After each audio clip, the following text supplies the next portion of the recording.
Hello friends, आज की इस वीडियो में हम करेंगे क्लास 12th की इंडियन इकोनॉमी का चैप्टर 2। इसके पहले ही 3 पार्ट्स और आ चुके हैं।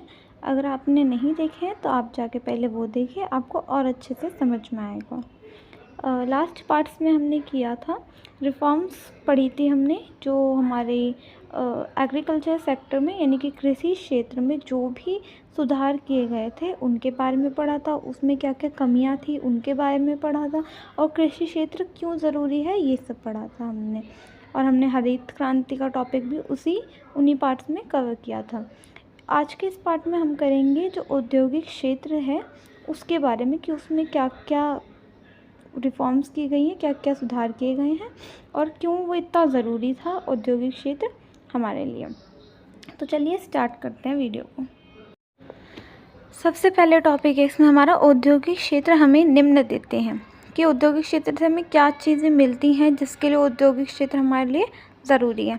इसमें फर्स्ट पॉइंट है हमारा रोज़गार के स्रोत, कि अगर औद्योगिक क्षेत्र है हमारे यहाँ पे तो लोगों को क्या मिलेगा, रोज़गार मिलेगा। क्योंकि औद्योगिक क्षेत्र में क्या होती हैं, जैसे फैक्ट्रियाँ वगैरह हो गई, ठीक है। तो अगर ज़्यादा से ज़्यादा फैक्ट्रियाँ होंगी तो क्या होगा, लोगों को रोज़गार मिलेगा, लोगों को काम मिलेगा, कोई भी अनएम्प्लॉयड नहीं रहेगा, बेरोज़गार नहीं रहेगा। नेक्स्ट पॉइंट है इसका, आधुनिक तकनीक का विकास, कि देश में क्या होगी, तकनीकी का विकास होगा। क्योंकि अगर औद्योगिक क्षेत्र होगा तो नई नई चीज़ों का निर्माण होगा, तो आधुनिक जो तकनीकी हैं उनका भी धीरे धीरे डेवलपमेंट होगा। थर्ड पॉइंट है इसका, राष्ट्रीय आय में वृद्धि। देखिए औद्योगिक क्षेत्र में बड़ी मात्रा में उत्पादन होता है क्योंकि उसमें मशीनों का यूज़ होता है, ठीक है, और मानव श्रम का भी उपयोग होता है, तो उसमें बहुत बड़ी मात्रा में उत्पादन होता है। अब जब बहुत बड़ी मात्रा में उत्पादन होगा तो वहाँ से आय भी बहुत बड़ी मात्रा में आएगी। तो इसीलिए क्या होता है, एक बहुत बड़ा सेक्टर है जहाँ से राष्ट्रीय आय में क्या होती है, वृद्धि होती है। फोर्थ पॉइंट है इसका, अर्थव्यवस्था में विकास करने में सहायक। अब देखिए जैसे जैसे हमारी राष्ट्र आय बढ़ेगी तो वैसे वैसे क्या होगा, हमारी जो अर्थव्यवस्था है वो भी क्या करेगी, धीरे धीरे विकास करेगी। क्योंकि देश में नई नई टेक्निक्स आएंगी, ज़्यादा से ज़्यादा उत्पादन होगा, हम किसी पे निर्भर नहीं रहेंगे, हमारा देश खुद ग्रो करेगा, देश में ही बनाई जाए, खुद ही वस्तुएं बनेंगी, देश में ही वो वस्तुएं बिकेंगी, तो हमारी जो आय होगी वो देश से बाहर भी कहीं नहीं जाएगी। तो हमारी जो अर्थव्यवस्था होगी वो धीरे धीरे ग्रो करेगी। और उस टाइम पे मैंने आपको पिछले पार्ट में बताया था कि हमारी जो इकनॉमी थी वो बिल्कुल गतिहीन बन चुकी थी, स्टेगनेंट हो चुकी थी। तो उसमें वृद्धि के लिए ये एक बहुत अच्छा तरीका था कि क्या किया जाए, औद्योगिकरण लाया जाए हमारे देश में और उससे क्या किया जाए, धीरे धीरे विकास किया जाए।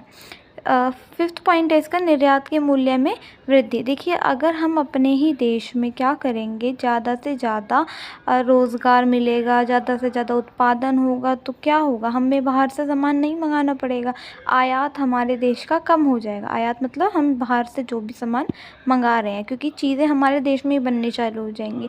और क्योंकि अब हमारे देश में ही उत्पादन ज़्यादा से ज़्यादा होगा तो हमारे पास जो होगा वो सरप्लस आएगा, अधिक के माल आएगा, तो उसको हम क्या कर सकते हैं, उसको हम बाहर के देशों में बेच सकते हैं, ठीक है। तो हमारे देश से क्या हो जाएगा, निर्यात बढ़ जाएगा, कि हम बाहर क्या करेंगे, निर्यात करेंगे अपने देश में बनी गई वस्तु का। और जब निर्यात करेंगे तो उससे भी हमारी आय आएगी, तो उससे और क्या होगा, हमारी अर्थव्यवस्था और ज़्यादा विकास करेगी। सिक्स्थ पॉइंट है इसका, आधुनिक कृषि में सहायक। आधुनिक कृषि में सहायक कैसे, कि जैसे जैसे हम औद्योगिकरण करेंगे या फिर जैसे जैसे हमारा औद्योगिक क्षेत्र क्या करेगा, विकास करेगा, तो उससे हमें नए नए यंत्र मिलेंगे, ठीक है। क्योंकि उसमें क्या होता है, उसमें नई नई चीज़ें बनाई जाती हैं, तो उससे हमें नए नए यंत्र मिलेंगे। तो कृषि में भी उससे क्या होगी, हमें कृषि यंत्र अगर नए नए बनेंगे तो उससे हमें कृषि में भी सहायता मिलेगी। नेक्स्ट टॉपिक है इसमें हमारा, सार्वजनिक क्षेत्र में सरकार की भूमिका निम्न कारणों से आवश्यक थी। अब देखिए हम ये देखना है कि आखिरकार सरकार का क्या रोल है इन सब के अंदर। फर्स्ट पॉइंट है इसका, निजी क्षेत्रों में पूंजी का अभाव। अगर हम देखें तो प्राइवेट सेक्टर होते हैं, जो निजी क्षेत्र होते हैं उनके पास पूंजी का अभाव होता है। मतलब इसका क्या है कि वो ज़्यादा से ज़्यादा क्या कर सकते हैं, विकास नहीं कर पाते, क्योंकि उनके पास जो पूंजी होती है, जो पैसा होता है वो कम होता है। तो इसी वजह से जो सरकार होगी अगर वहाँ पर उनकी जगह, तो वो क्या करेगी, वो अधिक से अधिक पैसे लगा के पूंजी का निवेश करके क्या कर सकती है, विकास कर सकती है। सेकंड है निजी क्षेत्रों में प्रोत्साहन की कमी, कि निजी क्षेत्रों को कोई प्रोत्साहन करने वाला भी नहीं है कि ताकि वो क्या कर पाएँ, आगे विकास कर पाएँ। और वहीं पे अगर सरकार होगी तो सरकार क्या करेगी, सरकार के पास पैसा होता है टैक्स वगैरह से, वो उसका उपयोग करके क्या करेगी, विकास करवा पाएगी। थर्ड पॉइंट है इसका सामाजिक कल्याण। अब देखिए सामाजिक कल्याण कैसे, सामाजिक कल्याण अगर मान लीजिए सब कुछ प्राइवेट कर दिया जाए, ठीक है, तो लोग क्या करेंगे, वो ज़्यादा से ज़्यादा सिर्फ अपना फ़ायदा सोचेंगे, ठीक है। उनका जो मेन मकसद होगा काम करने का वो सिर्फ ये होगा कि वो खुद ज़्यादा से ज़्यादा लाभ कमा पाएँ। वो लोगों के बारे में नहीं सोचेंगे, वो सामाजिक कल्याण के बारे में नहीं सोचेंगे। वहीं पे अगर सरकार यानी कि सार्वजनिक क्षेत्र होगा तो वो क्या करेंगे, वो लोगों के कल्याण के बारे में भी ज़रूर सोचेंगे। अब देखिए मान लीजिए कि सब कुछ प्राइवेट कर दिया जाए, ठीक है, मान लीजिए मेडिसिन वगैरह सब प्राइवेट कर दिया जाए, तो क्या होगा कि उन लोगों जो निजी हाथ क्षेत्र होंगे उन लोगों का कार्य क्या होगा कि वो ज़्यादा से ज़्यादा महंगे प्राइस में अपनी सामान बेचें ताकि उनको मैक्सिमम प्रॉफिट हो पाए। मगर वहीं पे अगर सरकार होगी तो सरकार ये देखेगी कि कुछ लोग ऐसे भी हैं जो इसको अफोर्ड नहीं कर पाएंगे, जो इसको नहीं खरीद पाएंगे, तो सरकार वही चीज़ उनके लिए कम दामों पर या फिर मुफ्त में भी उपलब्ध करवाएगी। तो ये इसका थर्ड पॉइंट था। फोर्थ इसका है आधारिक ढांचे का विकास, की सरकार क्या करेगी, लोगों सरकार देश का आधारिक ढांचा बनवाएगी। आधारिक ढांचा जैसे कि हो गया सड़कों का निर्माण, पुल का निर्माण, इन सब में भी सरकार क्या करेगी, इन्वेस्ट करेगी, सरकार इन सब को भी बनवाएगी। और वहीं पे अगर प्राइवेट सेक्टर हो गए सब कुछ, तो वो ये सब काम नहीं करवाएंगे क्योंकि उनका मकसद सिर्फ लाभ कमाना है। नेक्स्ट देखते हैं, तो इन्हीं सब बातों को ध्यान में रख कर के 1956 में 30 अप्रैल को एक नीति बनाई गई जिसको IPR का नाम दिया गया, इंडस्ट्रियल पॉलिसी रेजोल्यूशन, ठीक है। हिंदी में अगर इसको बोलें तो औद्योगिक नीति अधिनियम बोला गया इसको।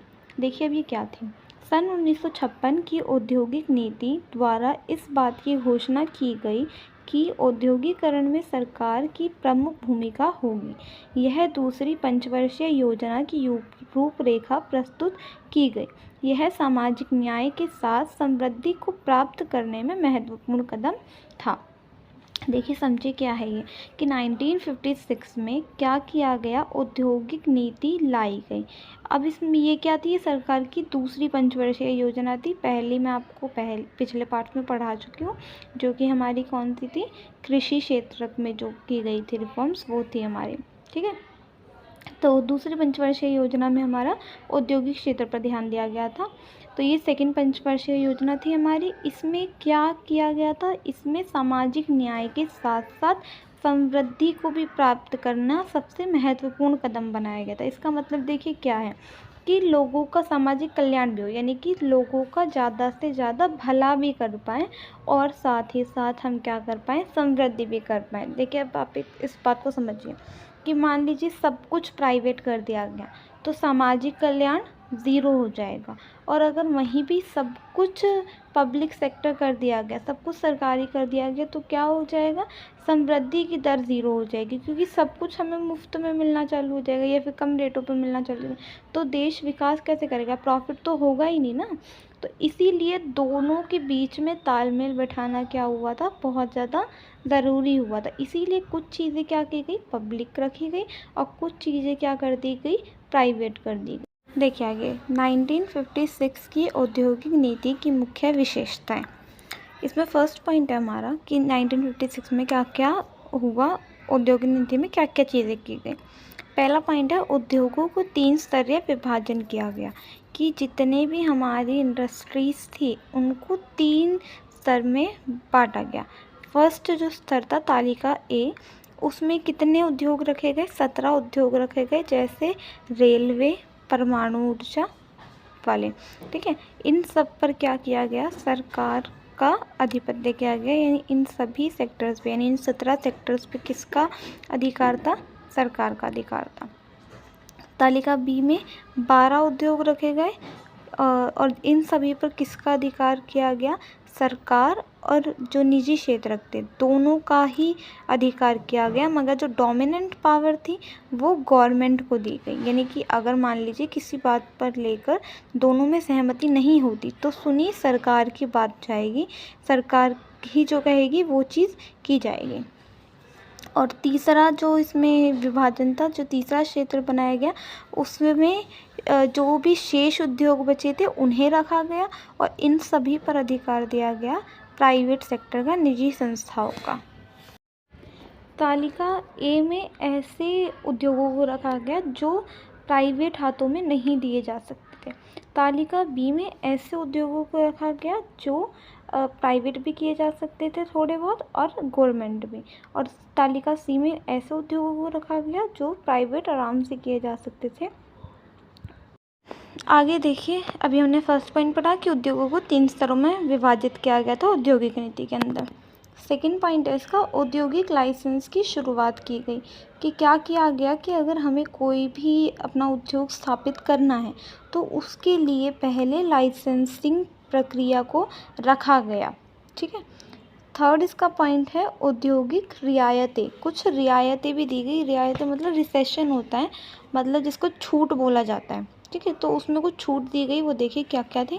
ग्रामीण क्षेत्र और पिछड़े क्षेत्रों में उद्योग स्थापित करने पर करों में, बिजली की दरों में रियायतें दी जाएंगी। कि क्या किया गया इसके अंदर कि कुछ रियायतें दी गई, कुछ छूट दी गई। जैसे कि अगर कोई पिछड़े क्षेत्र में उद्योग स्थापित करता है तो उसको टैक्स में कमी होगी और बिजली की जो रेट्स हैं उसमें भी क्या दिया जाएगा, कुछ रिसेशन, कुछ कमी दी जाएगी उसको। ऐसा इसलिए किया गया क्योंकि ग्रामीण क्षेत्रों में उद्योग स्थापित करने से प्रदूषण भी कम होगा और साथ ही साथ क्या होगा, जो ग्रामीण इलाके में जो लोग रह रहे हैं उन सभी को क्या मिलेगा, रोज़गार भी मिलेगा, ताकि वो लोग भी अपना क्या कर पाएँ, धीरे धीरे विकास कर पाएँ।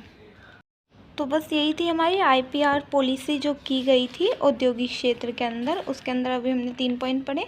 पहला था कि उद्योगों को 3 स्तरों में विभाजित किया गया। सेकंड पॉइंट था इसका कि औद्योगिक लाइसेंस की शुरुआत की गई। और थर्ड पॉइंट में क्या था कि कुछ औद्योगिक रियायतें भी दी गई लोगों को। देखिए, अब नेक्स्ट टॉपिक है हमारा विदेशी व्यापार नीति। कि विदेशी व्यापार नीति के अंदर क्या क्या हुआ कि हमारी बाहर के लोगों के साथ, विदेशों के साथ कैसी व्यापार नीति है, कैसे हम ट्रेड करते हैं। इसमें आता है आयात प्रतिस्थापन। देखिए, आयात प्रतिस्थापन क्या होता है, इससे अभिप्राय घरेलू उत्पादन से आयातों को विस्थापित या प्रतिस्थापित करने की नीति से है। उदाहरण के लिए विदेशों में निर्मित वाहनों का आयात करने की बजाय घरेलू उद्योगों को उन्हें भारत में ही उत्पादित करने पर प्रोत्साहन दिया जाए। मतलब समझिए इसका कि जो चीज़ें या जो वस्तुएं हम क्या करते थे, बाहर के देशों से अपने देश में आयात करवाते थे, मंगवाया करते थे, उनको क्या किया जाए, अपने ही देश की सीमा के अंदर बनाया जाए ताकि हमें उन्हें बाहर से मंगवाने की ज़रूरत ना पड़े। इसी को आयात प्रतिस्थापन कहा गया। इस नीति का मुख्य उद्देश्य देखिए क्या क्या था। घरेलू उद्योगों को विदेशी प्रतियोगिताओं से बचाना। कि क्या किया, क्यों ये किया गया था, ताकि जो हमारे देश में जो भी उद्योग हैं वो बाहर की प्रतियोगिता से बच पाएँ। देखिए, अगर कोई वस्तु हमारे देश में बन रही है, ठीक है, और वही सेम वस्तु बाहर के देश में बन रही है, और अगर वो वस्तु यहाँ अपने देश में हमारे देश के लोग मंगवाएंगे, आयात करवाएंगे, तो हमारे देश के जो उद्योग होंगे उन्हें उससे कंपटीशन मिलेगा। ठीक है, तो ताकि वो ना हो इसीलिए ये किया गया। सेकंड इसका है कीमती विदेशी मुद्रा की बचत। देखिए, अगर हम किसी बाहर के देश से अपने देश में कोई भी वस्तु मंगाते हैं तो हमें जो उन्हें पैसे देने पड़ेंगे वो हमें उनकी ही देश की मुद्रा में पे करना पड़ेगा। तो उसको सेव करना, ताकि हमें बाहर के देशों में मुद्रा ना जाए, उसको सेव करना भी इसका उद्देश्य था। थर्ड इसका पॉइंट है आत्मनिर्भरता की प्राप्ति, ताकि हमारे देश में क्या बन पाए, हम लोग आत्मनिर्भर बन पाए, हमें किसी के ऊपर निर्भर ना रहना पड़े, हम खुद अपने देश में उत्पादन करें और खुद ही उस चीज़ का जबकि बाहर के देशों में निर्यात करें, हमें मंगाने की कहीं से ज़रूरत ना पड़े, आत्मनिर्भरता की प्राप्ति कर पाएँ हम। देखिए, अब सरकार ने ये तो सोच लिया था कि उन्हें आयात प्रतिस्थापन करना है विदेशी व्यापार नीति के अंतर्गत, मगर वो पॉसिबल कैसे था। तो इसके लिए सरकार ने 2 तरीके की नीतियाँ बनाई। पहला है प्रशुल्क नीति और दूसरा था कोटा प्रणाली। अब समझते हैं किक को। प्रशुल्क नीति देखिए क्या है, इससे अभिप्राय आयातित वस्तुओं पर लगाए जाने वाले करों से है कि जो भी हम देश में वस्तुएं मंगा रहे हैं, इंपोर्ट कर रहे हैं, उन पर जो टैक्स लगाया जाता है उसको क्या कहा जाता है, प्रशुल्क कहा जाता है, या फिर इसको टैरिफ भी बोलते हैं। आयातित वस्तुओं पर भारी कर शुल्क लगाने के पीछे मुख्य उद्देश्य यह है उन्हें महंगा बनाना और उनके प्रयोगों को हतोत्साहित करना था। देखिए कि जो भी चीज़ें इंपोर्ट की जा रही है, अपने देश में मंगवाई जा रही हैं, उन पर क्या किया जाता था, इसके अंतर्गत भारी कर लगा दिया जाता था, जिसको शुल्क बोला जाता है, टैक्स लगा दिया जाता था। अब ये ऐसा क्यों करते थे, ताकि जो भी बाहर से वस्तुएं मंगाई जा रही हैं उस पर टैक्स लग कर के वो क्या हो जाए, महंगी हो जाए। और अगर वो वस्तुएं महंगी हो जाएंगी, क्योंकि बाहर से लोग अगर वो वस्तुएं मंगाएंगे और वो महंगी उन्हें ज़्यादा पड़ेंगी अपने देश के मुकाबले में, तो वो उसको मंगवाना बंद कर देंगे।